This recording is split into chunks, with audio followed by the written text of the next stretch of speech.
I'd love to hear about how you end up in a position where you are creating that iconic image eye, right? That is such a piece of our history, and that the idea of having that in your pocket is just incredible.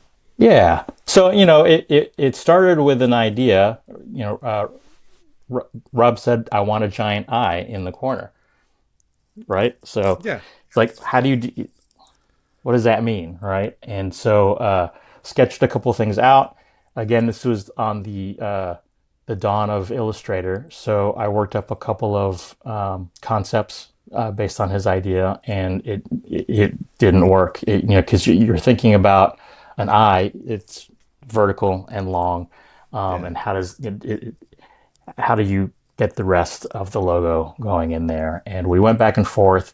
Um, the thermal fax machines. And at this point, several of the other folks had signed on to become a part of Image. So I would fax each one of them the design, and they send their feedback back. And the most notable piece of feedback was from Eric Larson, and he basically said, "I hate it. It looks like a soup can."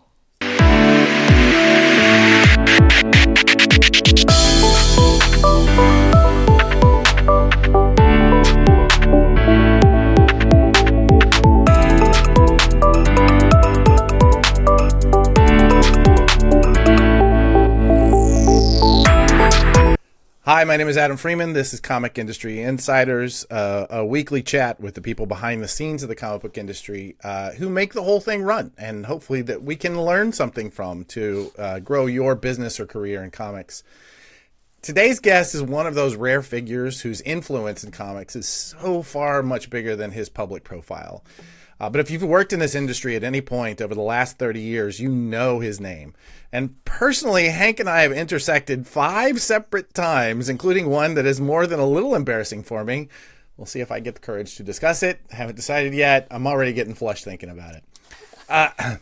Hank Kanalz has been at the center of some of the most important moments in modern comics history. He was there at the beginning of Image Comics, helped launch Youngblood #1, and even designed the Image Eye, possibly one of the most iconic things in comics publishing history. He helped build Wildstorm into a functioning studio and develop DC's work across multiple platforms through their work. At DC proper, Hank went on to hold multiple senior leadership roles, overseeing Wildstorm, Vertigo, digital publishing initiatives, and ultimately serving as one of the company's most trusted executives during years of massive change. If something complicated, sensitive, or high stakes needed to be handled quietly and correctly, Hank was the man you go to. More recently, he's continued shaping publishing from the independent side at Clover Press, working on high-quality projects that reflect a lifetime of experience, balancing creativity, business, and culture.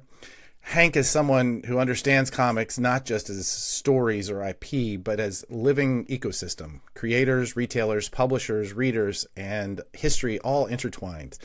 And today, I am so looking forward to hearing about what it's like to be inside the room when so many pivotal decisions were made. Hank, I've been looking forward to this interview for a long time. Thank you so much for joining us. Oh, thanks for having me. It's gonna be exciting. I I hope so. I hope everybody who watches this is excited about hearing from you, as I am looking forward to talking to you. You've always been on my list of people that I wanted when we got started. So having you here has been really great. I will jump ahead and tell you that there was a moment when I was trying to decide what I wanted to do with my life. I realized that retail was not going to be it anymore. And you were one of a few people who I sat down with who really gave me kind of this encouragement to grow into the industry. And I've thought back on that lunch, many times. I don't know if you remember it, but man, I that you do. were such a huge moment for me, and I want to say thank you publicly. Oh It wow. was really Had much. no idea, but you're welcome. Absolutely. Absolutely. All right. So I'd love to start this. There's some really wonderful, at least one that I watched today, this really wonderful interview that you did with the guys who are looking at Wizard Magazine, something that's near and dear to my heart these days. Right. And I would love to just kind of pick at some of the stories that you talked about there and hinted at. I want to use the phrase "everyone's bag man" to Oh yeah, understand what it was that you did. How was your first? I try not to get too deep into people's like secret origins of when they first read comics or whatever, because sure. it's often tread ground. But the idea of you being everybody's bag man is something I cannot let go. My first job in comics, but also my first job was in Texas. I grew up in Texas, and I was everyone's bag man. I would bag, and we didn't do boards back then. I'm that old, Yeah. but I would bag and alphabetize everybody's comics. So there was this one dealer at the Dallas Fantasy Fair that I would go to. It was the big convention out in Dallas, and he would constantly buy collections, but the collections he would buy would just be, raw comics in stacks and old file boxes. And so my job was to bag them, sort them, alphabetize them. I didn't do the grading so much, but I did actually was able to pull out books that I thought were of value and of interest to collectors. And then word spread far and wide at how awesome of a job I did bagging people's comics. So I ended up bagging for half-priced books. There was a small chain out in Texas, and so I bagged for them. It was great. My parents would go to the flea market where this half-price books was, and they dropped me off at the bookstore. They'd go do their thing in the flea market, picking up whatever. I just spend hours there bagging and sorting, and then I'd get paid in cash or in store credit, and you can bet I ended up spending most everything I earned in store credit. So that's how I grew my comic book collection. Have you maintained that collection? Oh yeah, I still have everything from those days. Absolutely. And then, like I said, my reputation preceded me. I ended up bagging for Remember When, which was a small shop. Turns out that B. Claymore also bagged for them, and I don't know if John Cassaday actually bagged, but he was a frequent customer. So Really? we were in the shop, not knowing each other, obviously, but finding out decades later that we all went to the same shop and did the same stuff. Where was this? I Okay. lived in Richardson, and then the shop was Hmm. in Plano. And then this guy named Bob Wayne came along, and when the owner of that shop died, he bought the shop from the estate, and he expanded his chain of shops into that location. And then I moved. I moved from Texas to California, so thus ended my career. But you worked with Bob? I worked with Bob as when he was a retailer, and so that would frequently be once I ended up working at DC. How we would be introduced as like, yeah, I was Bob's bagman when I was 13 years old. So actually, by the time I worked for Bob, I was 15. Well, this is our first intersection. So I grew up in Fort Worth, and the second comic I ever bought was from one of Bob's shops at the Ridgemar Mall Wow, in Fort Worth, Texas. no kidding. I remember that moment like it was yesterday. I found out many years later, was going through some old photos of Bob's, and I saw a picture of this woman, and I said, "Who is? I know this woman." And he said, well, and he got real cagey in that way that I'm like, okay, there's something going on. There's someone, he and this woman had some history, but she owned the shop where I bought my first comic. So yeah, that's our first intersection. I remember riding my bike to that shop, and it wasn't until many years later that we found out that intersection was the case with me and Bob. And That's crazy. and to this day, whenever I bring that up, he says, "Yeah, if I had just known that if I just run over that kid with my van, I'd never would have had to deal with you again." And I'm like, "Thanks, Yeah, Bob. Thanks a lot, man." definitely. Can you tell? I mean, tell our audience. I don't know. I keep trying to get Bob on this show. I someday, Bob, if you're hearing this, I desperately want to have you, and we're gonna keep poking you until it happens. But what? Tell us about the importance of who Bob Wayne was, and why so many of us, why he's played such a huge role in so many of our lives. I didn't know when I was working for Bob that Bob would go on to be such an important role. He was a very influential retailer at the time, but then Paul Levitz at DC tapped him on the shoulder and said, I love the work you're doing in this space. Come do it for us at DC. And he did. After I moved to California, actually, thus ending my career As a bagman. as a bagman. And Bob and I have joked about this before too. Like he ended up closing up his shops and moving to DC Yeah. to become their head of retail, or join the retail team and then move up and become the head of their retail sales and marketing team. But he brought such a valuable perspective to the company because he was a retailer. He knew what retailers needed. And I think that really started DC's long reputation of being very retailer friendly and putting retailers first. Yeah. And that's all Bob. And he would vigorously fight for that retail perspective, and I think it did DC extremely well over the decades. One of the pieces of merch I keep tinkering with making for our company, and I think someday I'll do it because I think it just would resonate so much, at least with the retailers, is just the phrase Paul and Bob never would have allowed this. Right. Because I think every retailer I know has said that at one point or another. Sure. Yeah, because you're right. He did. He was. It always felt like he had an advocate in the room, even if as a retailer he was willing to like go toe to toe with you and say no, what you're asking for isn't going to work. He would still like you knew that you had an advocate in the room, and for one of your most important vendors, right?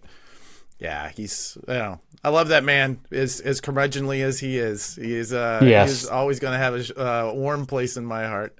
All right, so that's number one. You moved to California, and at this point, you kind of want to draw comics. Am I right about that? I started wanting to, and then you know how they say you've got a face for radio, right? I did not have the talent needed to draw comics full time professionally.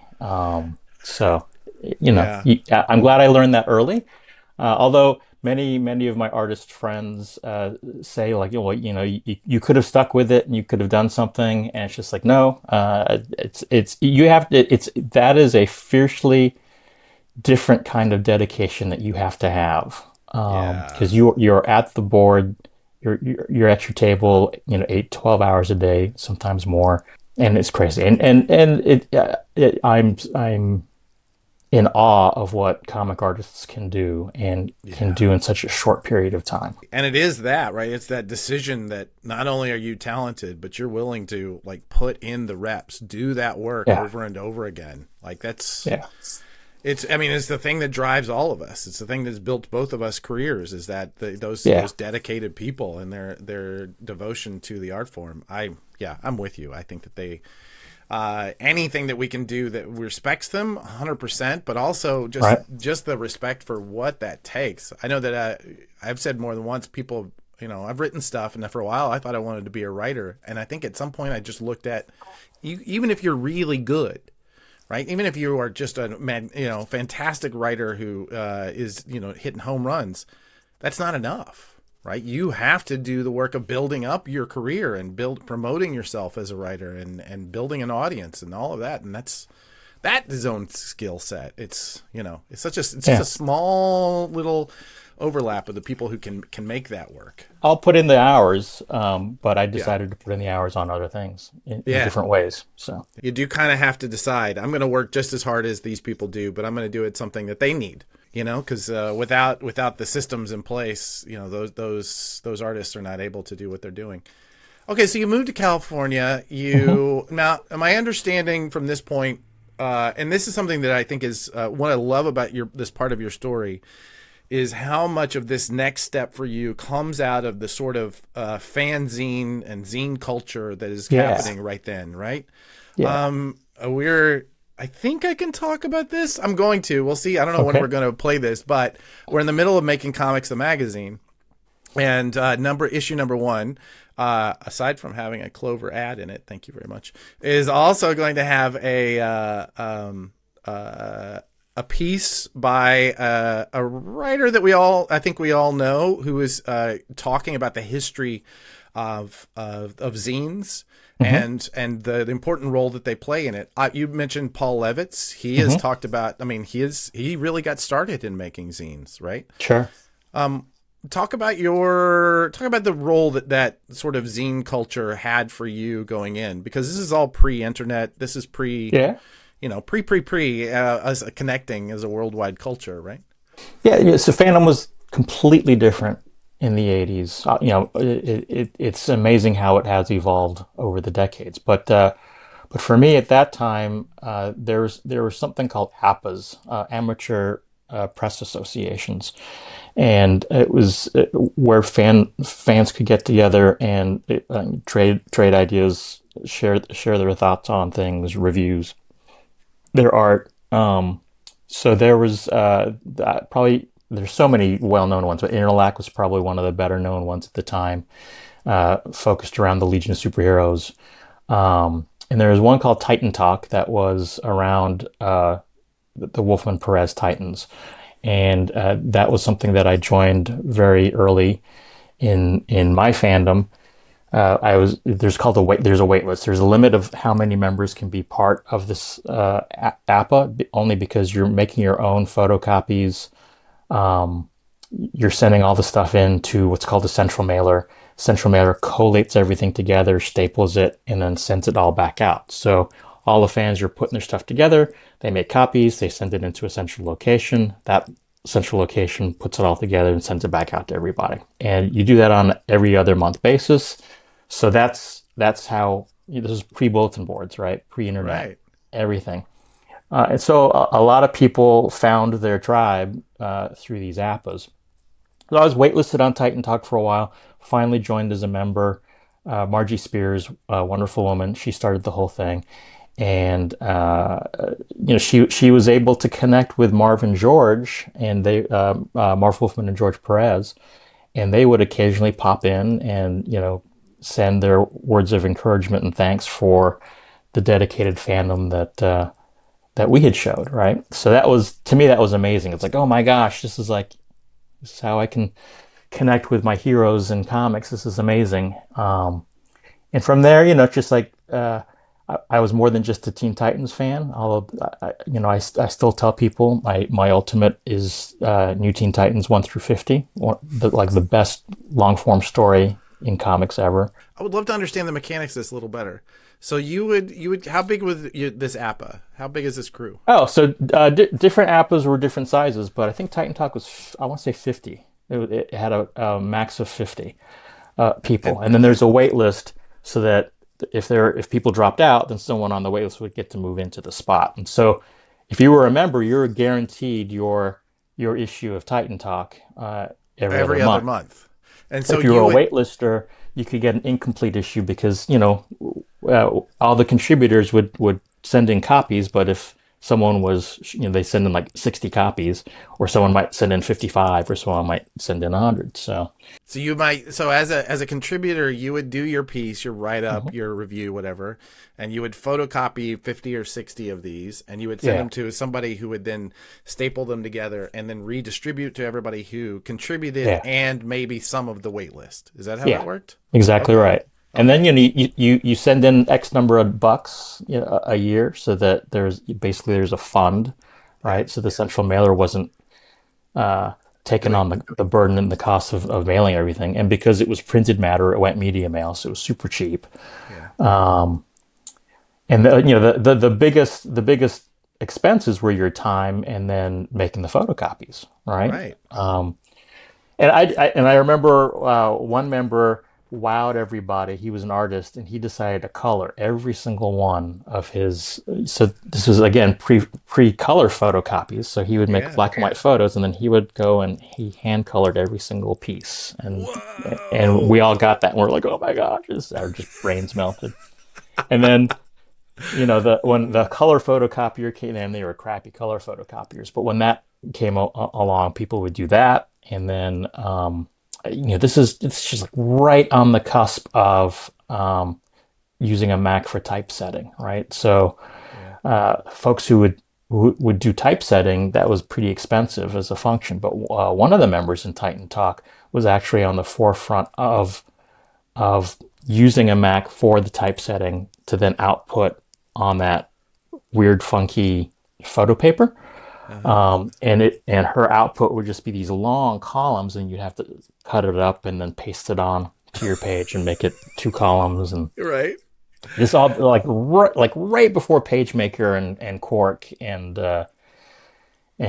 Illustrator had come online. So it was really neat to be part of that right at that point in that tipping point of technology.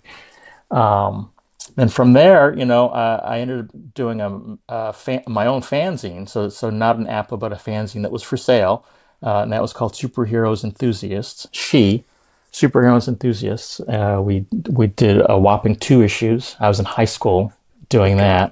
that. Um, so that was a lot of fun. I We bet. had our first issue had a Rob Liefeld and Brian Murray cover, if I remember right. What? Yeah, You still have those? I do. I do have a couple copies. But yeah, that was something that Rob and I worked on together, and a wonderful guy named John Balin, and we had all met through Titan Talk, and we thought this is really cool. Let's start a magazine. So we did.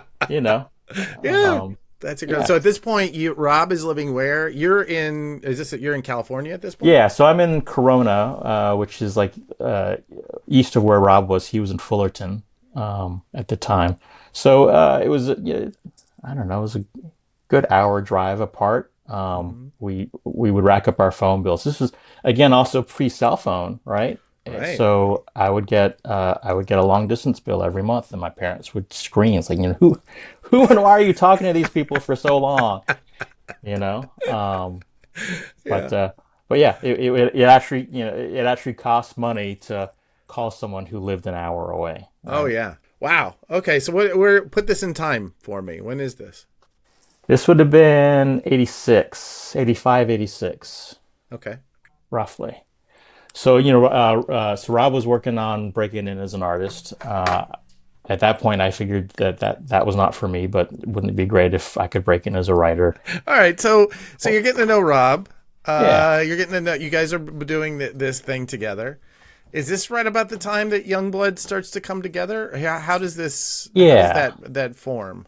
So I don't know if I'm sure this is public knowledge, but we were pitching Teen Titans West, and that was originally what Youngblood was going to be. And you can actually see this in some of the old issues of Titan Talk, right? We had pitched it that way, and then it metamorphosized into Youngblood Right. after that. And I have, you're bringing up all these things, Adam. I remember DC saying, "We love it, we want to do it, but we don't know who this Hank guy is." You You showed know, them, didn't you? right? Yeah. At this point, could you just say, I'm Bob Wayne's bagman"? What do you mean? No, you don't know who I am. So Bob knew, and so at that point, Bob was at DC, and Yeah. so in our efforts to break in, Rob ended up, it kind of hit at the same time for him at DC and Marvel, but he did a bonus book in DC's talent development program, and I ended up getting a bonus book as a writer, not on the same project, right? So um, I broke. Yeah, I've done a couple of panels over the years on how to break into comics, and I would say that I broke all the rules that I tell people in these panels about, and we go through the rules, and then I get the question, well, how did you break into comics? And then it turns out that every single rule I broke. So, rule number one is you never send in an unsolicited script to an editor. That's Right. like death. Yeah. So I didn't know that, so I did. I wrote up a Speedy and Cheshire script, and I sent it into Barbara Randall at the time. She became Barbara Kiesel, Uh-huh. and then Barbara Randall again. But I sent it to her. She was an editor at DC, and I had met her at a convention, and she was very supportive of new talent, and so I thought, well, send her a script. And so I wrote a script, and she sent me a 2-page letter back critiquing this. Well, first off, saying never, ever, ever send an unsolicited script to an editor because they could get them in trouble if they end up Yeah. reading the script and then using the idea. Then without giving credit to the writer, they can get in a lot of trouble. So you never do that. But I didn't know that. Learned it the hard way. And she took the time though to read it because she knew she would never use it because it was a speedy script. And so the first thing she said is Marv Wolfman has dibs on any Titans characters, so you can't just write a script and send it in. And at that time, he had a lock. If there's anything Titans related, it was Marv Wolfman who wrote it. She goes, but since you took the time to write and send it to me, I thought I'd give you some feedback. So she read the whole script, gave some pointers, things to do, things not to do. And at the end of the letter, she says, well, it looks like you already know what you're doing, so let me find you something to do it on. And then she wrote me a letter. And again, this is pre-internet. And so she didn't have my phone number because, like an idiot, I didn't give it to her. So she wrote me another letter and said, hey, it'd be great if I can get a hold of you on your phone. Send me your phone number. I found something that you could do. We've got a program called the Bonus Book Program. Wondering if you'd like to do one. So heck yes. I stole my dad's MCI long distance card and I called her up in New York from California and gave her my phone number and told her I'd love to do it. And so I ended up doing a bonus book for Flash. This is when it was Mike Barron and Butch Guice. Oh, okay. Yeah. They were the team, and I was in Flash number 19. It was the origin of Red and Blue Trinity, which were the Russian speedsters, Okay. and they hadn't they just showed up in the book, and you know how did they get their super speed? No one knew. So I got to tell that story, which was kind of cool. And in the middle of doing that, Barbara left staff to pursue her writing career. You might remember she did Hawk and Dove with Rob Yeah. right around there. And Joey Cavalieri took over. So I credit both of them as being my first editors in comics and learned quite a bit from them. But yeah, after that, it was Youngblood. And then after that, it was Marvel and then DC. So you're on the ground. There's been a lot of, there's a lot of conversation about how you were involved in that, those early Image days, and talk about. I mean, I know that there's a really great conversation about your involvement in the early Image, and we don't need to retread a lot of that unless there's something that you really like to hit on. But I'd love to hear about how you end up in a position where you are creating that iconic Image eye, right? That is such a piece of our history, and that the idea of having that in your pocket is just incredible. Yeah. So, it started with an idea. Rob said, I want a giant eye in the corner, right? So Yeah. it's like, what does that mean, right? And so sketched a couple things out. Again, this was on the dawn of Illustrator, so I worked up a couple of concepts based on his idea, and it didn't work. Because you're thinking about an eye, it's vertical and long, Yeah. and how do you get the rest of the logo going in there? And we went back and forth. The thermal fax machines, and at this point, several of the other folks had signed on to become a part of Image. So I would fax each one of them the design, and they send their feedback back. And the most notable piece of feedback was from Eric Larson, and he basically said, "I hate it. It looks like a soup can." So and that version did. It was too vertical, it was too long and too skinny, and it did look like a soup can. And so the aha moment, and I credit Todd with this, very consistent. He goes, it's I want it to be like the Marvel corner box. So like again, so you're juggling all these different personalities and opinions and people who have a different vision.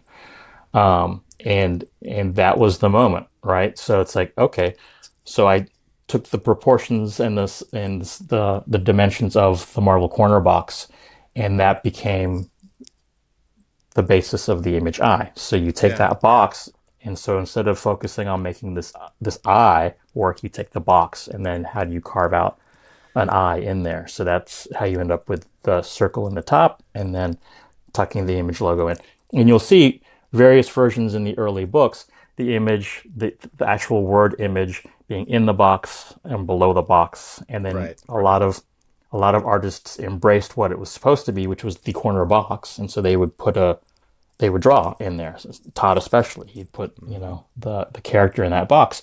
And it's because at that point, the way it's probably still true today, obviously, but when you rack, you need that upside down L, right? And Yeah. so those are the areas that people can see, and that top left corner was the primary real estate for um, quick visibility, which is why Todd wanted to draw a spawn in that corner. Yeah. Um, a lot of artists didn't like that, so you have a blank rectangle, and that was your choice, and that was the best part about image is the freedom that each person had to bring to the table. Some people didn't use the eye; they just used the word image, right? Right. And then as years went by, obviously they standardized. So some people You didn't like that upper left; they wanted it in the lower left. It's just like, why?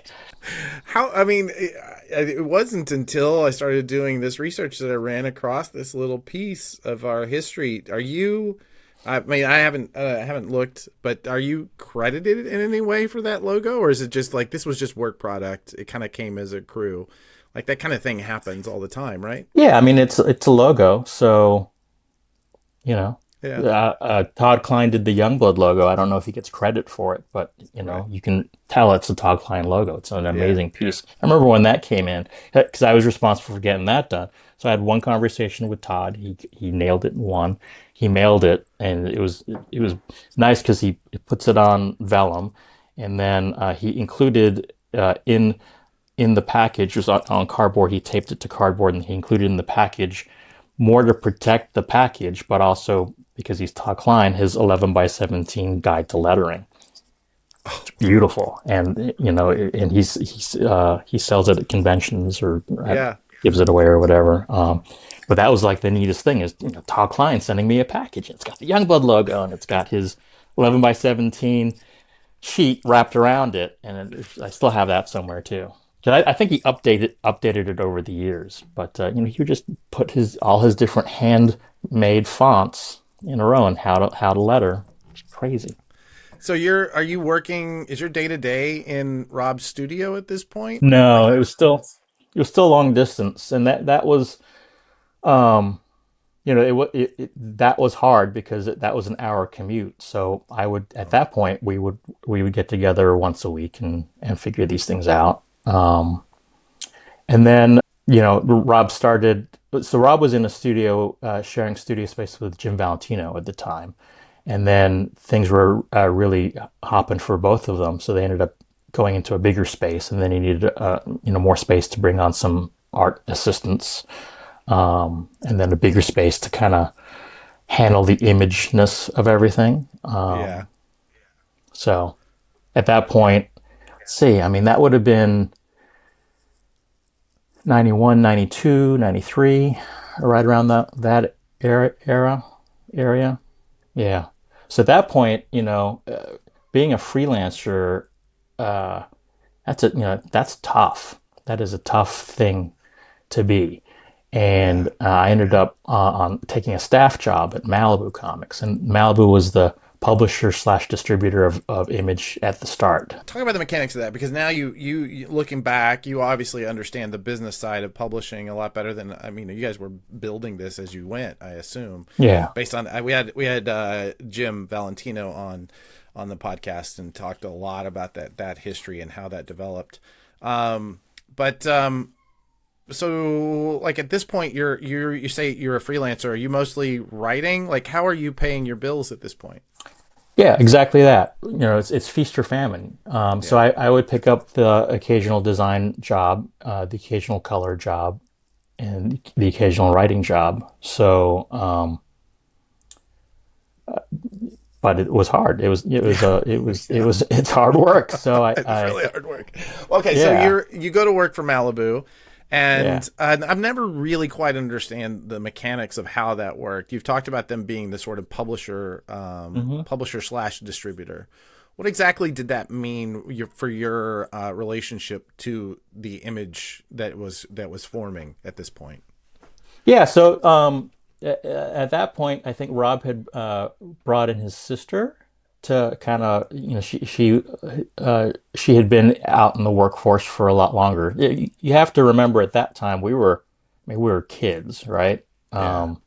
We didn't think we were kids at the time, but looking back, it's like, oh my, the things that you did, right? Um, so no practical experience, and so they needed that. Image did, and it was interesting because they figured it out as they went along, and whatever they needed, they would pull in and get. And, I think Sherry ran things for a while. A guy named Tony Libido ran things for a while. Larry Martyr ran things for a while. So all of these, each one of these layers added to the infrastructure that they needed. But at that point, I was at Malibu because they offered me a terrific opportunity to be a staff editor, and that was where I had figured my career would be going, and I took that opportunity. It was closer to where I lived, so I wasn't commuting to Orange County every day. And then Marvel bought Malibu, so that was my start of working at Marvel. Yeah. But that was and that was a lot of fun, but a lot of stress as well. And it didn't last long because Marvel, definitely expanded very quickly, not realizing that this crash was coming. Right? So this is right mid '90s. This is right Yeah, around. yeah. Um, so I guess this is pre or post Heroes World. It'd be post. Okay, so you're in there really. I mean, you're in there in that kind of like everything is coming to a boil, right? We have the Yeah, sort of '90s boom, and then yeah, Marvel is trying to control their whole vertical, and the whole thing is starting to disintegrate, and yeah, Diamond is coming in, and that whole drama. yeah. At the time, I was working at a comic shop in Southern California. We're going to get to exactly where in a minute because this is one of our Okay. next intersections, but and I remember like that whole drama coming to us really through mostly trade magazines, right? We were hmm reading in like Comics Retailer magazine about the all the drama that's happening, and that was the only way we were getting to it. And it was just then that like some of the early internet like spaces were beginning to develop, and that conversation was happening. hmm It had to have been like especially being young as a young editor, like you've gone through, you've been part of this like a massive development of Image and this explosive piece that they did, and then to see all this turmoil had to have felt very like all right, well I guess maybe comics is not the thing. I don't know. I mean, because there was plenty of us during that period where we were like, oh, maybe we need to get real jobs. Right? Oh my goodness. So, one of my fondest memories was being on CompuServe, and I needed to get something from Walt Simonson for a book that he had at Malibu Star Slammers, right? And I Oh just yeah, I remember remember that one. Yeah. logging on to CompuServe, the dial up, and entering that, and he was actually a early user of the CompuServe boards as well, and so we would converse through CompuServe about his work. He was doing Freaks. He did some design work for Freaks, which was an Ultraverse book at Uh huh. Malibu, and then he was doing Star Slammers. So that I always thought was neat. And then I think years later, when the internet was like so very commonplace, I remember Walt saying, "Hey, look what I found," and he found like a chain of our conversation on CompuServe with we all had numbers.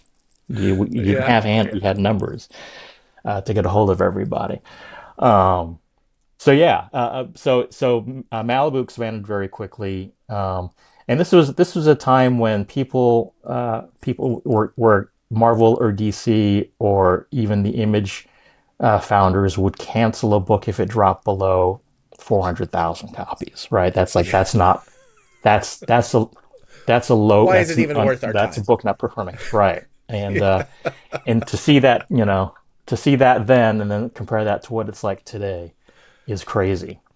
Yeah. Um, so yeah, so Marvel expanded very quickly. They bought Malibu. Obviously, there are a lot of stories about why they bought Malibu. From my perspective, when I was there, it was because DC was going to buy Malibu, and so Marvel essentially bought market share at the time. Basically keep it away from DC.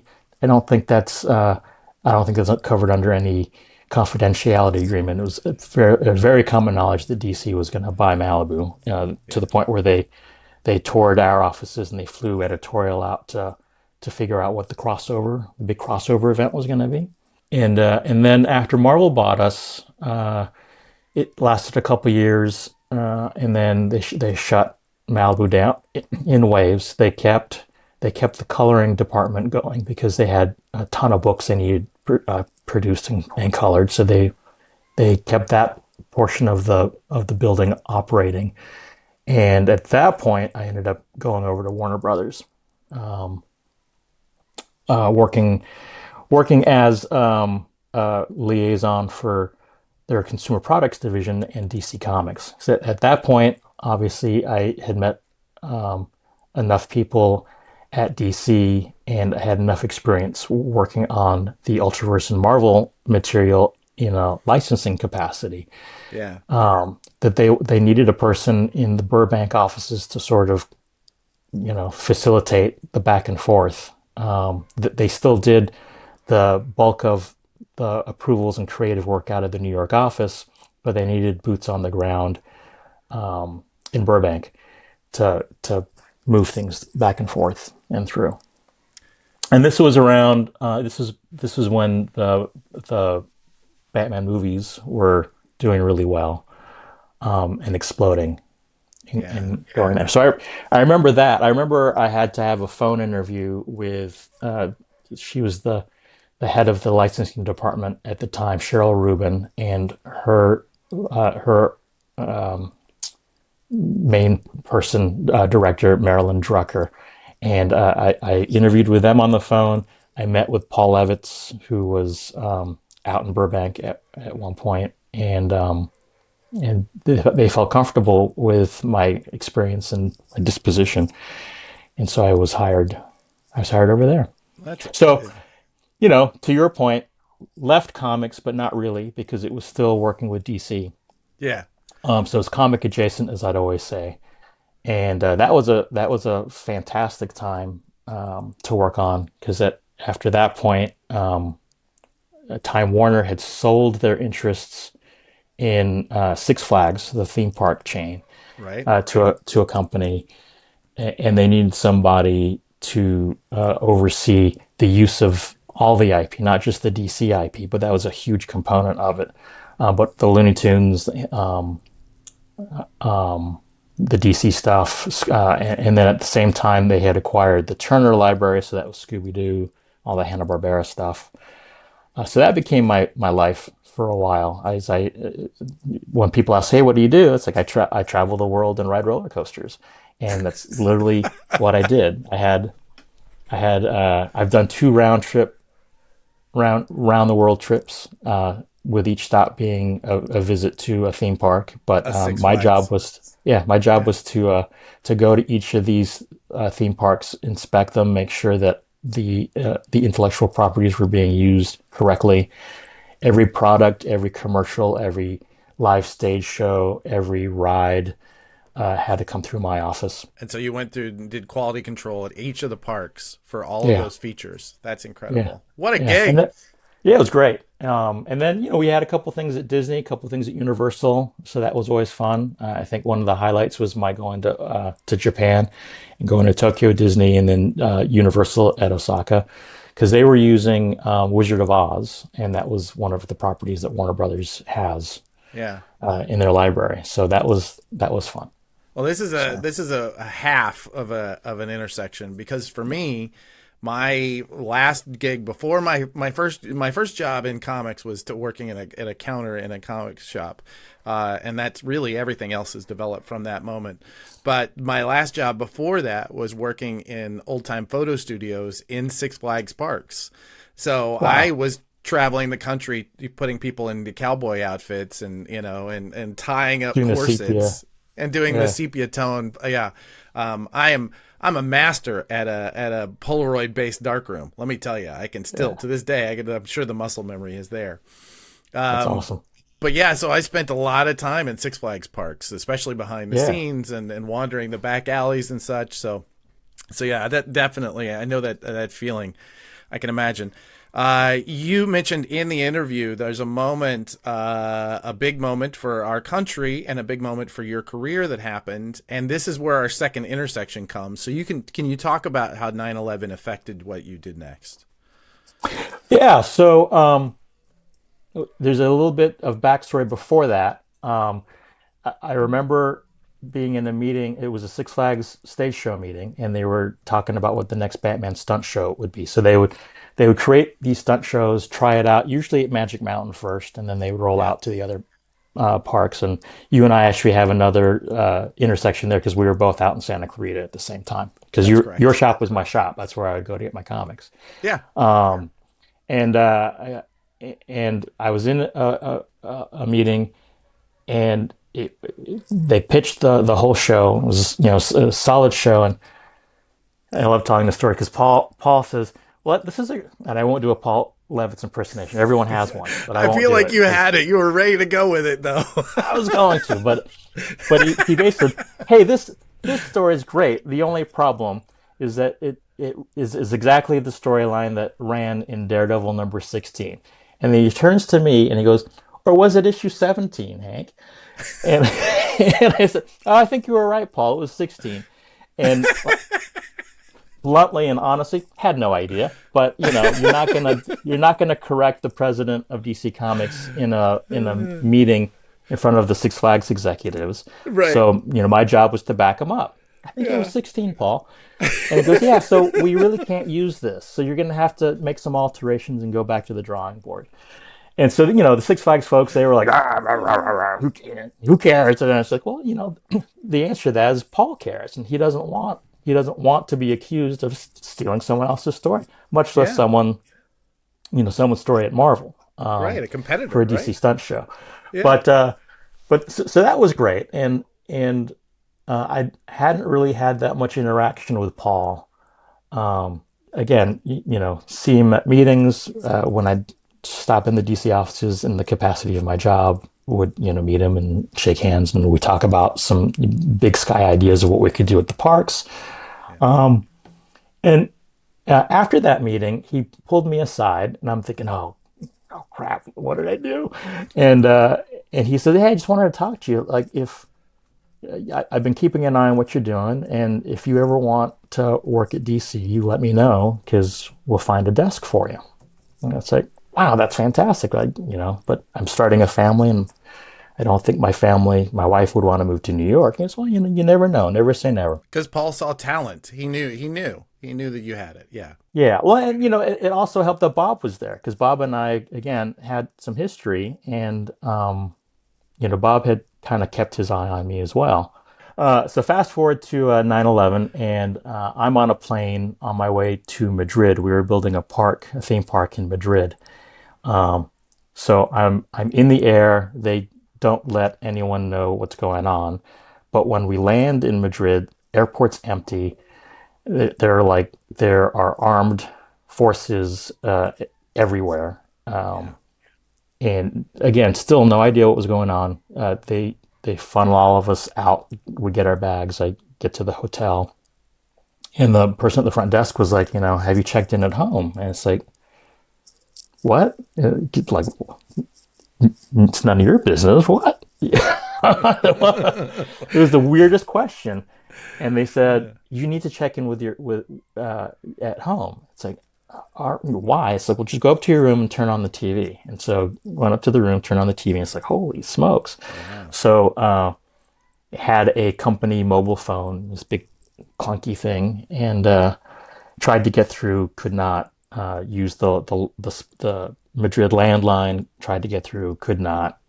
It took probably whew, 20, 24 hours before I could get my family Whoa. on the phone, and so get through. And they're like, "Oh, I was on an American Airlines flight, and we had flown out of New York, so connecting flight from California to New York, New York to Madrid."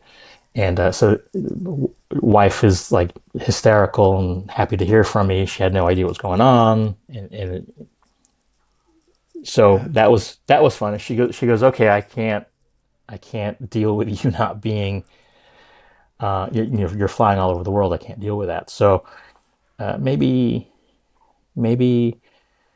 3 4 weeks after that, I called up Paul and said, hey, you remember when you said if I ever wanted to work at DC, give you a call? It's like I think I think it's now time. might be the time, Yeah. So that took a while. But he set things in motion and found a desk for me, and that was at Wildstorm down in San Diego. So this is you're living in, you said in the interview, you said you're living in Yeah, Valencia, Santa Clarita, in Valencia. Santa Clarita. And yeah, at the time, so the job that I got out of working for that leasee of Six Flags was working at Brave New World in Santa Clarita, and I ended up buying it in 2000. So Hmm. we owned it during 9/11. And I Hmm. remember that day incredibly clearly about, do we open? Do we not open? And I Hmm. think at the end of the day, what we decided was, and I might have been, I don't know if we had the retailer forums at this point. I think we might have. I think somebody, and I want to say it was Jim Hanley, said, we're going to open for the people who show up. Nice. And so we did. And so, yeah, yeah, that was such a weird time. But I remember when you said that, I'm like, oh, do I remember meeting Hank at this shop? Maybe, Yeah. kinda. Yeah, there's a little bit there. But I think, yeah, I think we discussed that when we then met. So you're working at Wildstorm. So at this point, Wildstorm is owned by DC, right? That is Yeah. already in place. What is Wildstorm's role as a part of the DC network? What was their place in that? I was down there. So a guy named John Nee used to run Wildstorm. He had Yeah. he had helped Jim pull that together back in the Image days, and then they were purchased by DC, and then he ended up moving to New York to take the business development role that they needed out there, and so he had to leave Wildstorm, and Jim was on a sabbatical. He was living in Italy at the Mm-hmm. time, so we were an imprint of DC, much like Vertigo was, but it was run out of house. It wasn't run under the roof in New York. So my mandate was to get the books out and on time. So when I got there, their on time shipping record was about 30% on time. And as a former, and that's not a, I mean, Yeah. that was better than many other places. I was about to say, I'm sure your buddy Rob during that period was Um, struggling with 30%. Yeah. and that meant like something was a week late, or something was a month late, or something was a year late, or something Yeah. never came out, right? So so the mandate was to get things right, the ship, get them on time. Um, so that's what we worked really hard to do, and so we got that going, and then a couple projects here and there would come up that were interesting, and DC wanted to do, but they didn't have a place anywhere in DC. It didn't fit. It didn't. They didn't have the staff. They didn't have the perspective, the interest. So we would pick it up, and we would pick it up when we would do really well with them. So then we got more of those kinds of projects, and so we built that into a studio that did some amazing things.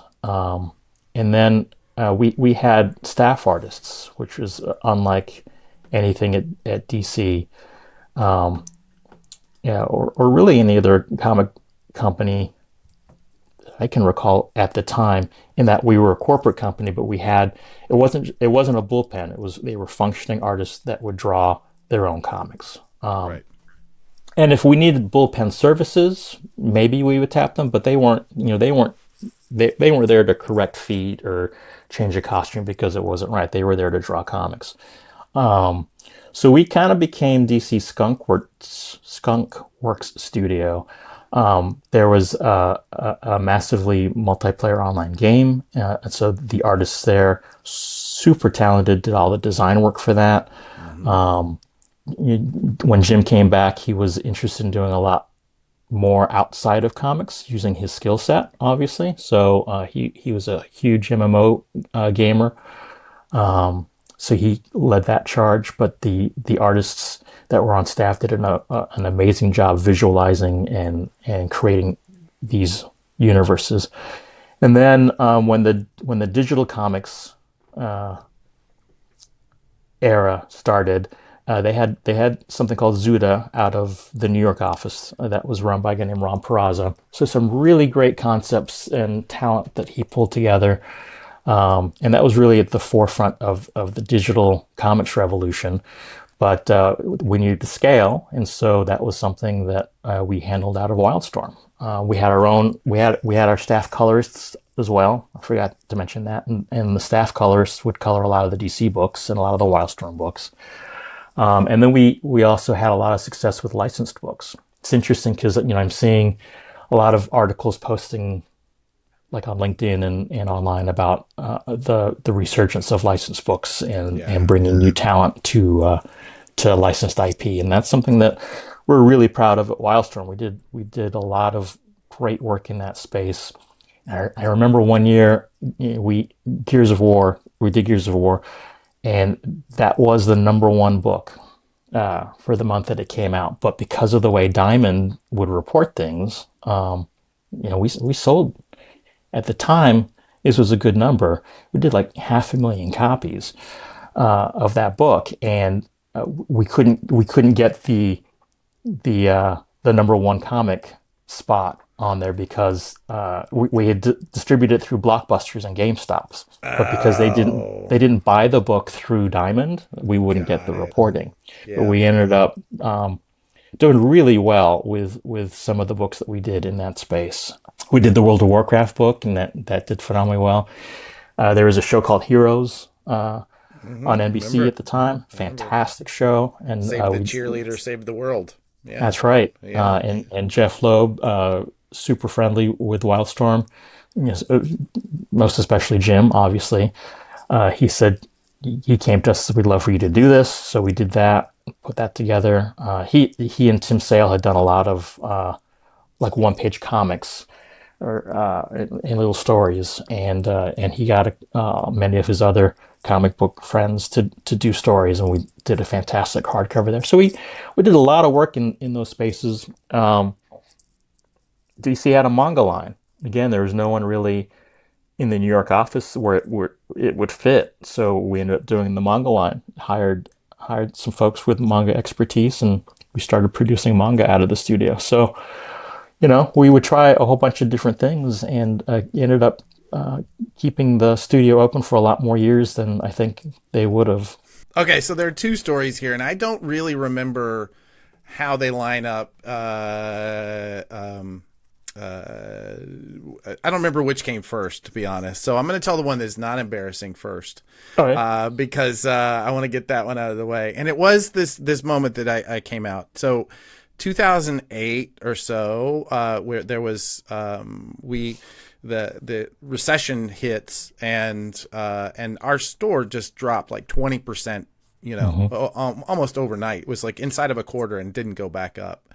And so it's about, a year and a half later, I'm realizing I got to find a job, right? This comic shop, if we're going to keep it open, is not supporting our family.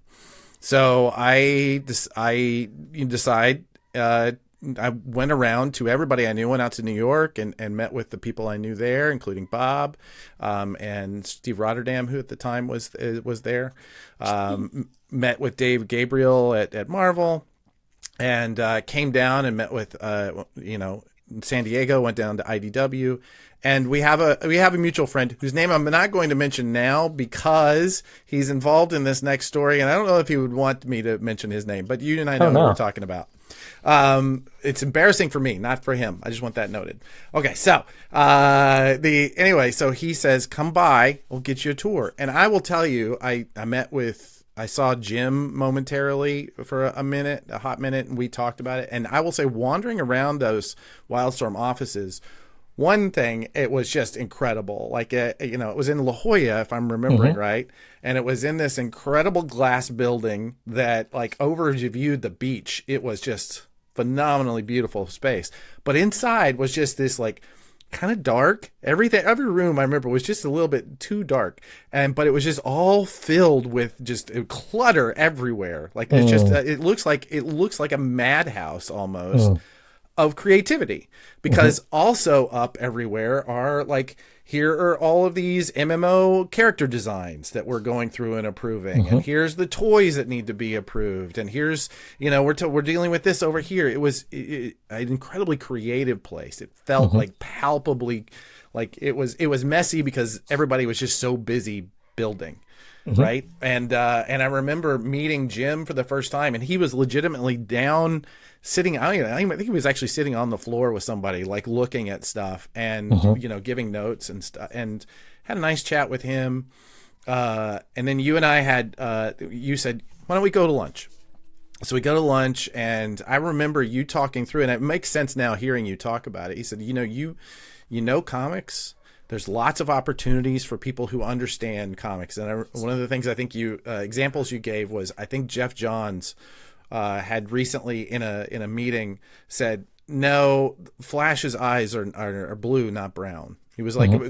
one particular Flash character, and he was like, "You got to change this. You have to Hmm. change this." And it kind of goes back to that Paul Levitt's knowing the details, and just that idea that this sort of wealth of experience that I had developed, like in understanding Hmm. how comics works, the idea that that had value, that was a light bulb moment for me. And it was huge. At the time you said I should be an editor, and I didn't go that path, and I'm kind of glad I Hmm. didn't, because I've known some Hmm. miserable editors in my time. But Ah.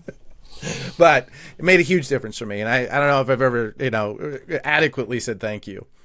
But the other one, and this is the embarrassing one, I'm going to go ahead and tell it. This mutual friend of ours was a regular at the shop, and we were really comfortable chatting all the time. And he said, "There's this series that we're doing right now that I'm pretty sure DC has never read. And Mm, because I know that if they had read it, they'd probably cancel it." And I went, mm, "Oh, okay, interesting." And mhm, I went and found it and looked at it, and sure enough, it was pushing the boundaries. mm, And here's where I made the mistake, and I learned in this lesson, and it has guided much of how I deal with communication and rumor and whatever ever since. mhm, I told Rich mm, Johnson mhm, about this, right? Bleeding Cool. And I mhm, said, "There's this title. Pretty sure nobody at DC's ever read it." And he posts a story basically with my quote. And mm, I remember the day I'm like, "What have I done?" mm. That was you. It was me. I am so sorry. I am so sorry. I'm both grateful and I am just filled. It's, to this day, I still get tingles feeling the guilt of that. So, yeah, and that was the boys. I do have a boy. I have several boy stories, but this one was an interesting one because I and only in Hollywood, right? I was so we had a weekly meeting with the DC staff that I would call into. It's the weekly sales and marketing meeting, so I would Yeah. call in to represent Wildstorm, obviously.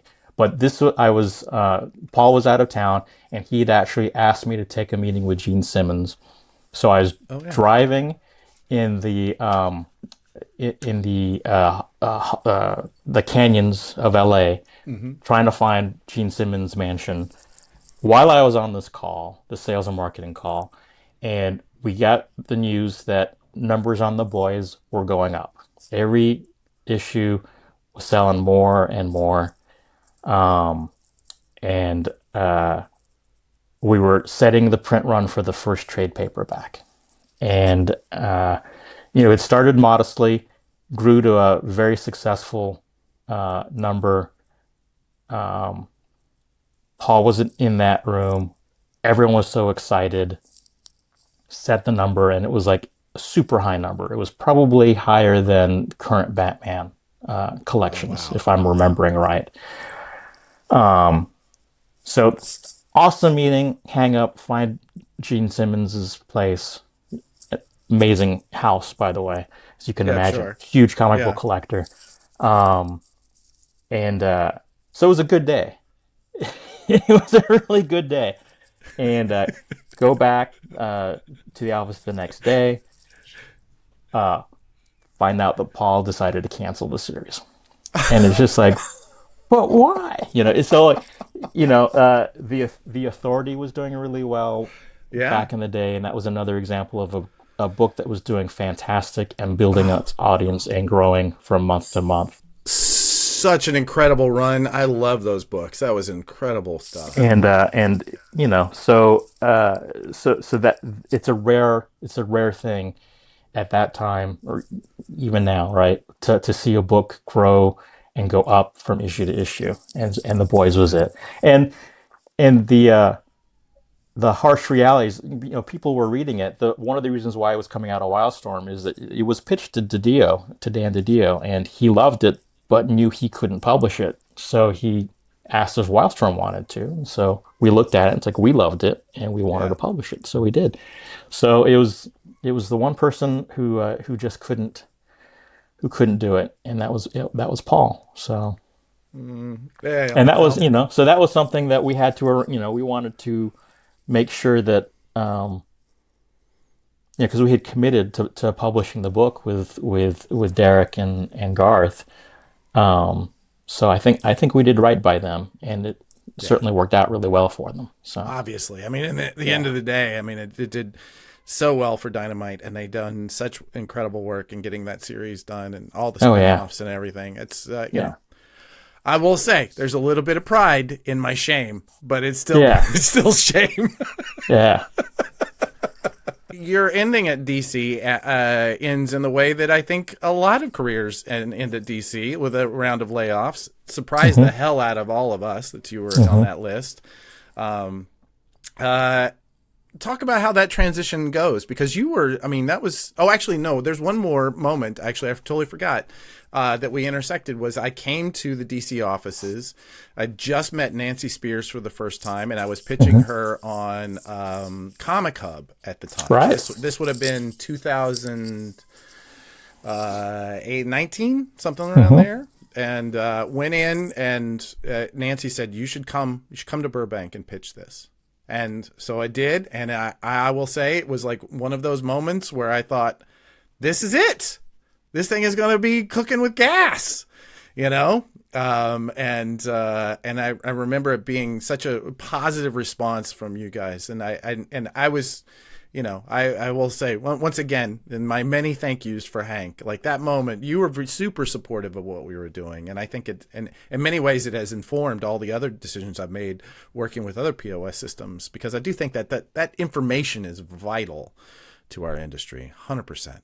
So, yeah. So anyway, that was a really wonderful moment. Thank you for that. So DC does what DC does, and you needed a new chapter. So talk about the new chapter that you're in, and I'd love to dig in some mechanics of what your new venture is.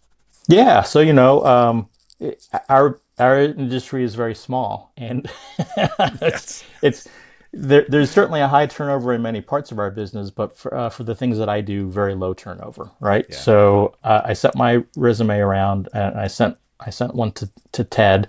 So Ted used to work at Wildstorm, not when I Ted was there. Adams. We Ted Adams, right? We missed each other there, but he had left Wildstorm and started IDW like 20 plus years ago, Yeah. with three other folks. And because we were both in San Diego, we would get lunch once in a while, just catch up and shoot the breeze. And I had sent him my resume saying, "Hey, I know you're not at IDW anymore, but if you hear of anything, it's just Ted knows everybody. Yeah.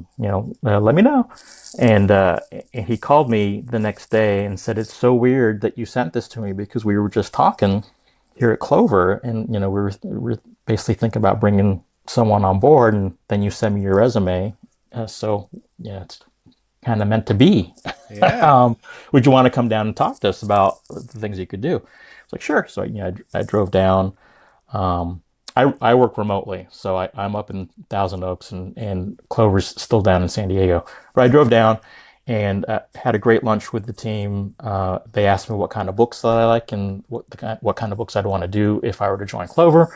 And I kind of laid out the kinds of things that excite me in this space. And the great thing about Clover is that we all have different taste. We have different things that really interest us. Um, and we're small and nimble, so we can look at and explore them all, right? And we're limited by our size and our reach. But the best thing about Clover is we get to publish the books that we love, and with people that we enjoy working with. So so it was a good fit with what I wanted to do, and it was a good fit personality wise. So I started up with them, essentially right after my contract with DC was up.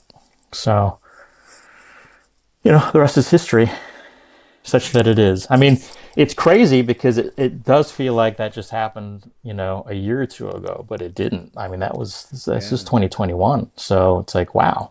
Well, I would say that, Clover is one of those market leaders in the idea of doing serious work crowdfunding first, right? You really you kind of grew up as I know that you sell through the direct market, and I think you're probably in the book market as well, but you really did become that sort of that vanguard of serious publishing inside of crowdfunding first. And I think I will say that, many of the campaigns I've worked on, we often look at what you guys are doing and trying to, say, what can we steal here? Because you're trying so much. What are the things that excite you about that now? I mean, obviously, crowdfunding has become sort of ubiquitous and a vital part of most publishing programs. What keeps you interested there? Well, it kind of goes full circle back to my APA days, right? Yeah. So doing crowdfunding allows people, you know, if done right and judiciously, fans have direct access to the creators they want to support. Yeah. So like our art of books are done in cooperation with the artists directly. So folks who back those books are backing the artist more so than the companies to which we have a license. So crowdfunding it's sort of like sort of like a virtual convention, right? And we're looking at ways that we can expand upon that sentimentality and feel, and again, a way to approach and meet your creator that you're really into.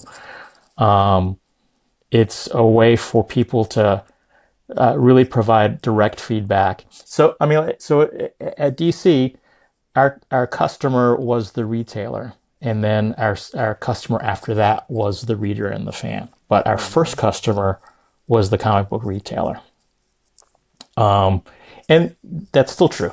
But I think your success comes from your being able to connect with the end consumer, that fan. And so doing your crowdfunding does that. It gives you a direct connection to your end customer, which is your fan. Which is why I was excited. You had a post a couple of weeks, maybe it was a couple of months back. Um, in talking to my retailer friends, I get a wide variety of responses to crowdfunding, and the smart ones and sometimes the newer ones look at it as a great tool for them to decide what to carry when they Yeah. see that material pop up in the catalog.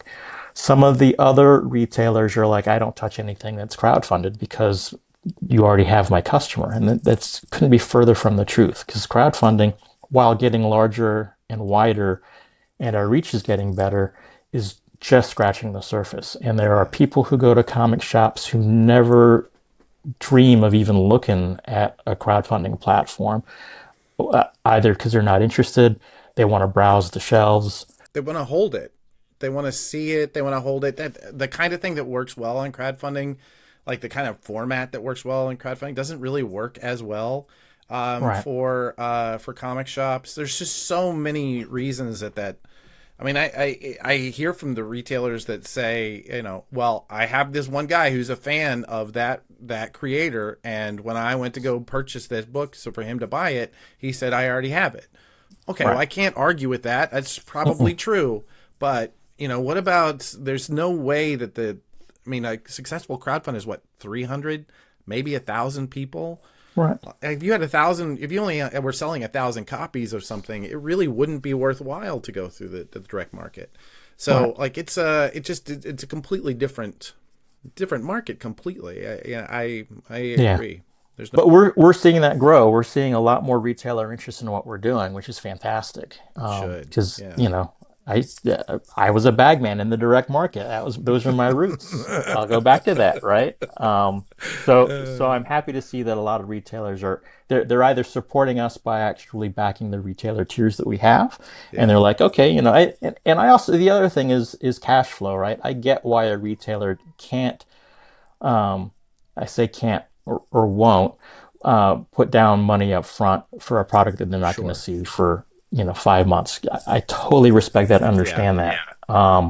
And a lot of retailers have said that they've been burned, right? So again, Yeah. totally understand that. But my perspective is, we haven't burned any retailers, so you should support us. The material that we're doing is really higher end and unlike things that you see coming out through normal channels. And they can be bespoke at times, but they're really, really cool books. Yeah. And so, if I get them after the crowdfunding through wholesale distribution, fantastic. And 100%. they're all the better for it. And I'm seeing that growing too. The best thing that I've been seeing for what we're doing at Clover is we have people, we get a lot more data, a lot more direct data than you would through other channels. So we're seeing people who are committing to buy anything that Clover does, and that just makes me feel great. It doesn't, That's and we wonderful. publish, or we call ourselves an eclectic boutique publisher because we publish stuff we like. So that means we have struck a nerve with people who have similar tastes.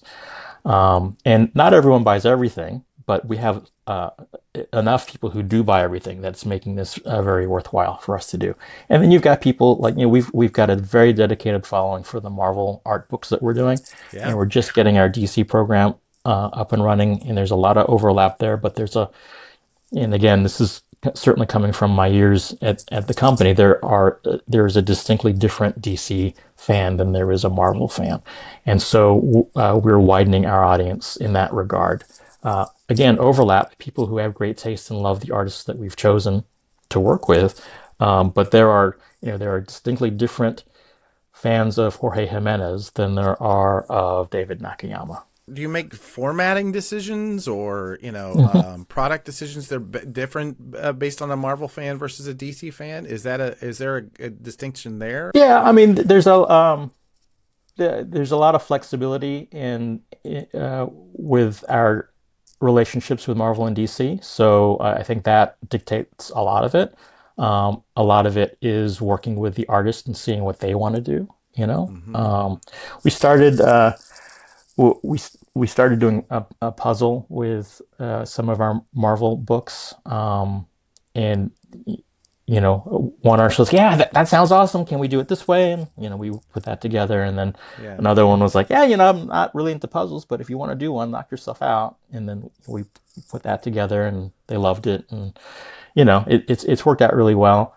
But our focus is the book, right? Yeah. We want people to be, we want the artist to be proud of the book because it's gonna, it's their coffee table book. A lot of people bring so much excitement because they've never had a collection of just their work.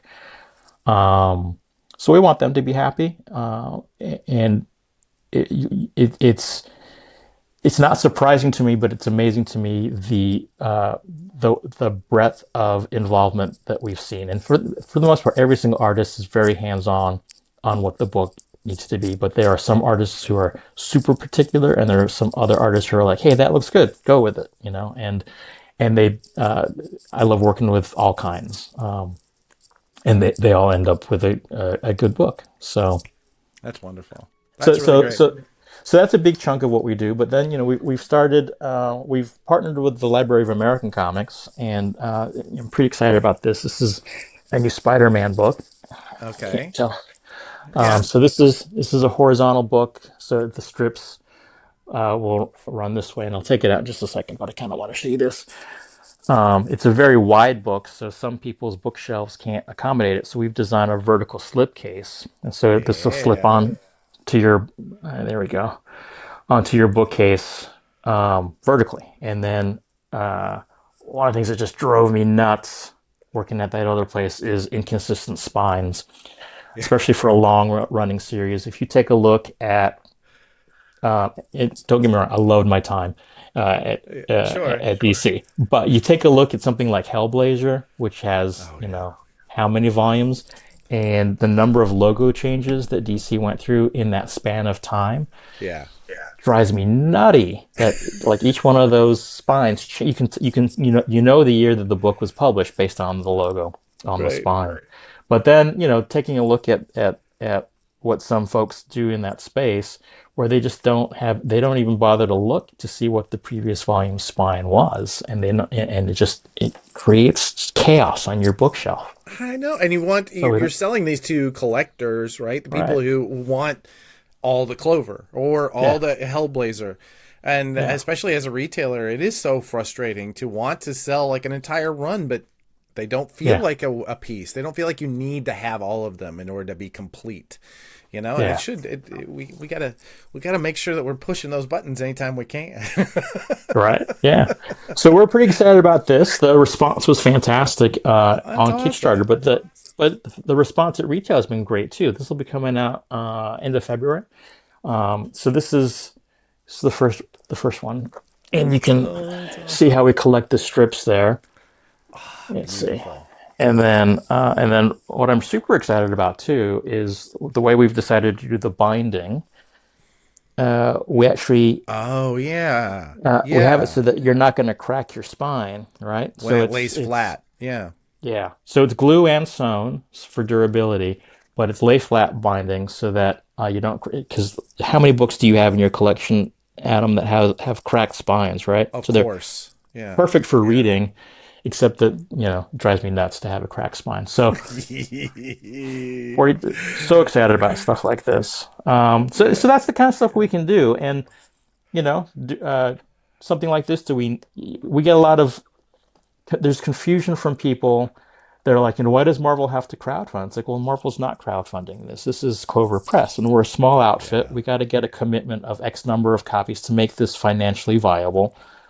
And we explain that to folks, but they're still out there. Yeah. I don't know. I always think of those objections as, as anytime somebody has that obvious, not obvious, but that sort of common reaction, it's always an opportunity just to reinforce, why this is different. They're really Yeah, just giving you an opportunity to say yeah. this is something new. And you're right there too, because even though you're having that interaction with that one person, you're having that interaction with the thousands of people who also see that interaction. So Exactly. That is the beautiful part about having those conversations in public is you get that opportunity to talk to everybody else who has that yeah, same objection but didn't say it out loud, right? right.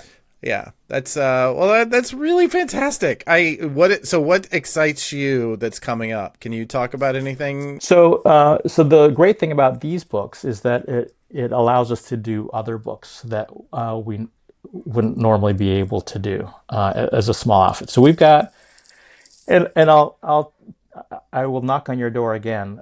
We've got we have four original graphic novel projects that are in the pipeline that are coming out this year. And we're gonna launch them through crowdfunding, which is a daunting task because it doesn't have the 80 years of Marvel history or the Oh yeah. or the DC, the power of the DC IP behind it. But it does have some truly remarkable creators who have created a name for themselves, both at Marvel DC and in the indie market. And they like what we're doing. They like what they see. So they're bringing their next projects over to us. So it'll be really cool to see how people respond to these new works coming up. So I'll tell you more about it when I can. And like I said, I'll knock on your door. You come see me. Yeah, Yeah, we'll definitely but talk. I'm pretty excited about that. We've got another series of high-end hardcover books that we'll be announcing probably in the next month. So that'll be another knock on your door. Yeah. But I think that one's going to surprise some folks because it surprised us, and we're moving forward with that. So yeah, keeping it to stuff that we really enjoy and love doing. You know what? I'm thinking back on this conversation. We're going to start bringing this in for a landing, but thinking back on this conversation, so much of your career really follows the track of communication, right? You began as a fan that was doing these zines and physically mailing things around. You talk about the interactions of how you were able to communicate with publishers, other parts of the country. Like, we've so many stories of people just showing up at DC and, working in the offices until they have enough work. We've all heard that. But like, you legitimately have the path of your career, even ending now where crowdfunding and that sort of large platform communication has become such a part of what you do. Like, you really have kind of explored all of those pieces has been about those connections using the various platforms. I love that that's a through line for you. Never saw it. Never saw it until you brought it up. Well, that's wonderful. Good. I'm glad I could contribute. Yeah. Also, your devotion to, like I said, the way you helped me and really supporting this idea of people having their fandom be something that is an important thing they can contribute with. I think Yeah. it says everything. You have been, it comes to our last interaction, and I lost count now if it's like 5 or 6, but you were a supporter of what we were doing at ZCN. You placed ads in that, which is not, I've had people not understand how physical advertising and a physical product makes sense for them, especially when they're doing such a digital first sort of marketing. And now I can say you're already involved in Comics the Magazine. I would love to hear you talk about, like, why is physical fandom, like physical magazines, physical things that we can hold, where do you think that fits inside of our current ecosystem? Because you have a big understanding of how this ecosystem works, right? Yeah. This was something that I had to balance when I was in charge of the digital strategy at DC. And I remember we had these retailer forums. We'd invite retailers over. We had them in the big Stephen J. Ross Theater on the lot at Warner Brothers. And uh, I'm pretty sure she's your ex now, but Yes, yes, she yes. was Portland. Yeah. very, very vocally against digital comics, and she was very, very vocally against digital comics in that meeting.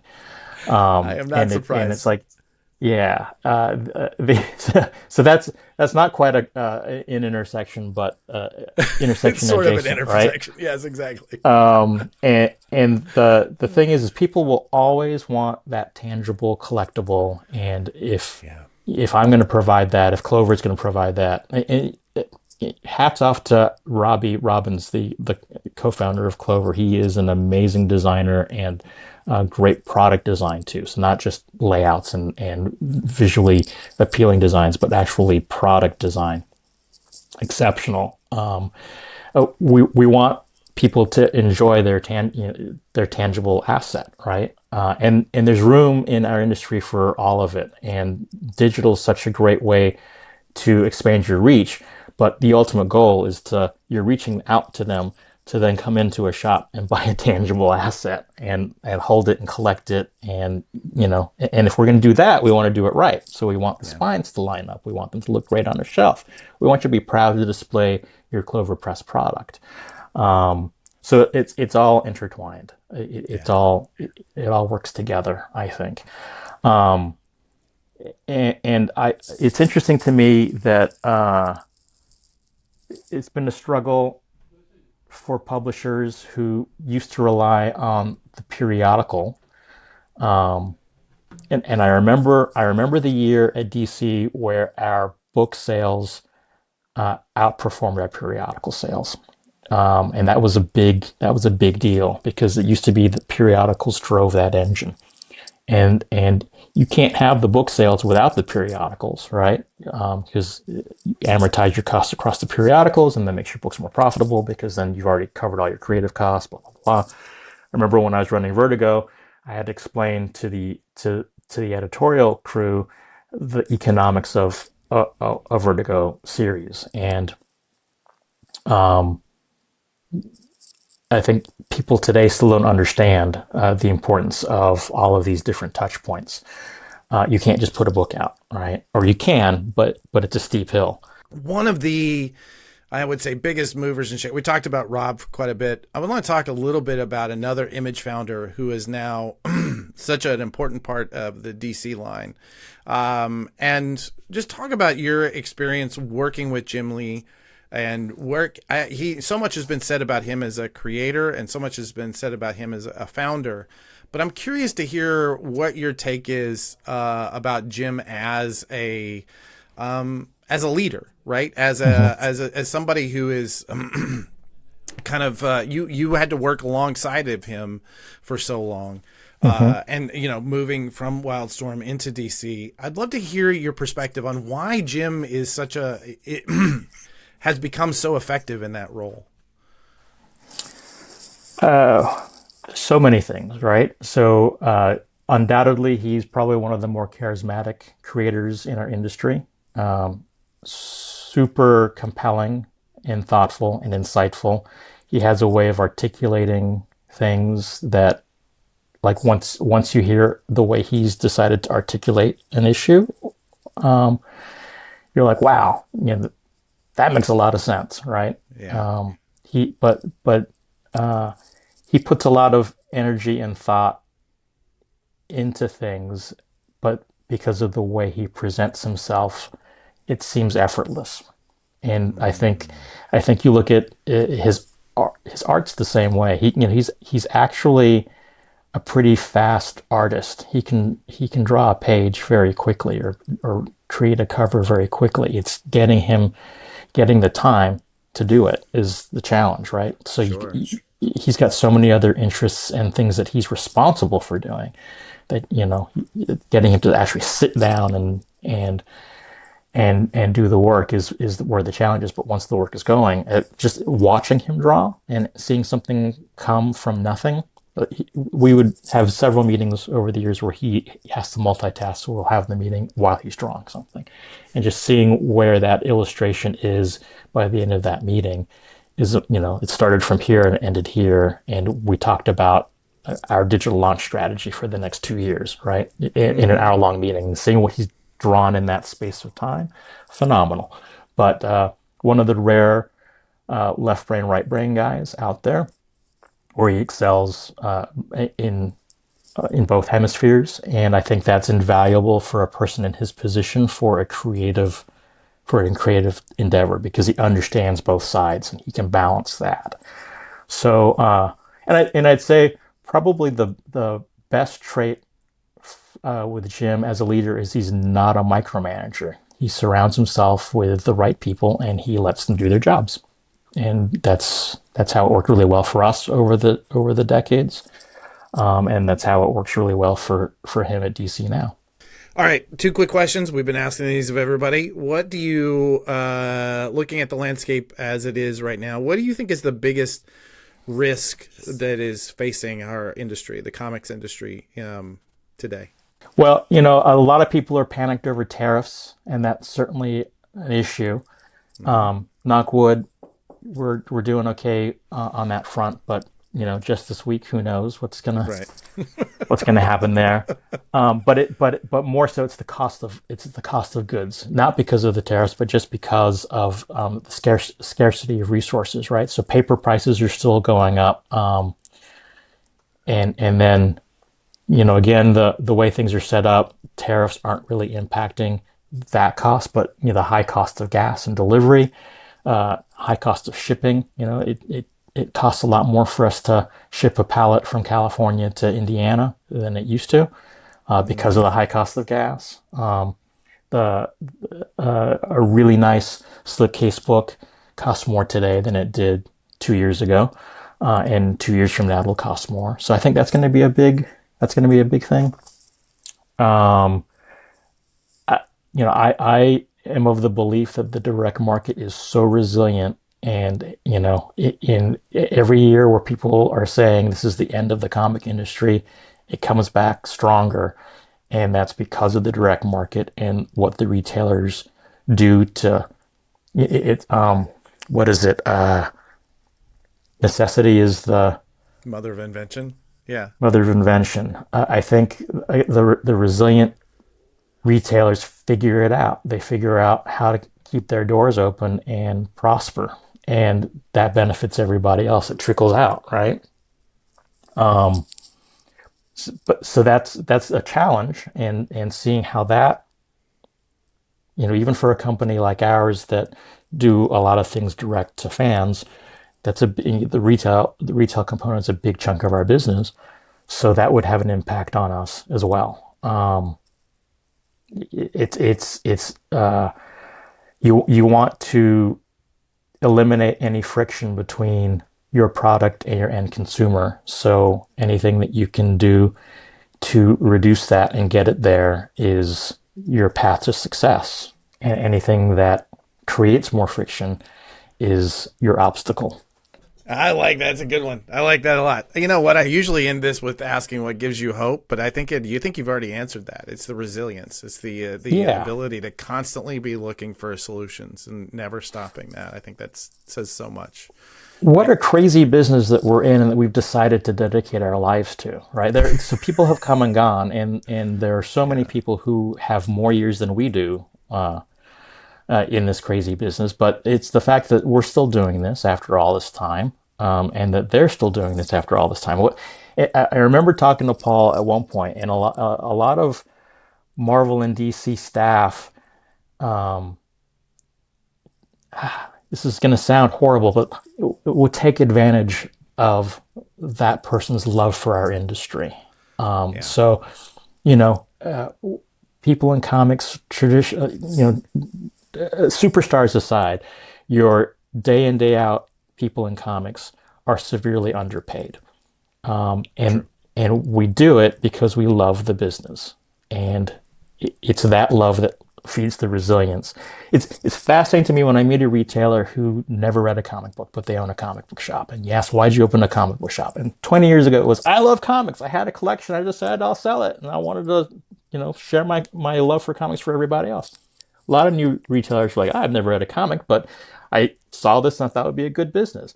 Fascinating to me Yeah. that new, and they eventually get hooked. They do. Every single one Oh of them yeah. eventually gets hooked. I had a conversation with a retailer who said that to me, and then 2 years later, he's like, "Oh, I really love so and so's art." Right? It's like, but you never read a comic book before. It's like I really Yeah. gotten into it because it becomes their day to day, and It does. the smart retailer will get to know their product, right? Um, but it's interesting to me that 20 years ago you wouldn't find a retailer that didn't have an opinion about a comic book, and they're still here. They're still around. Oh yeah. But yeah, my hope is the resilience will keep things going, and by everything that I've been reading and seeing and watching on your show too, everyone had a, I shouldn't say everyone, but like 2025 was a good year for many people for many Yeah. reasons.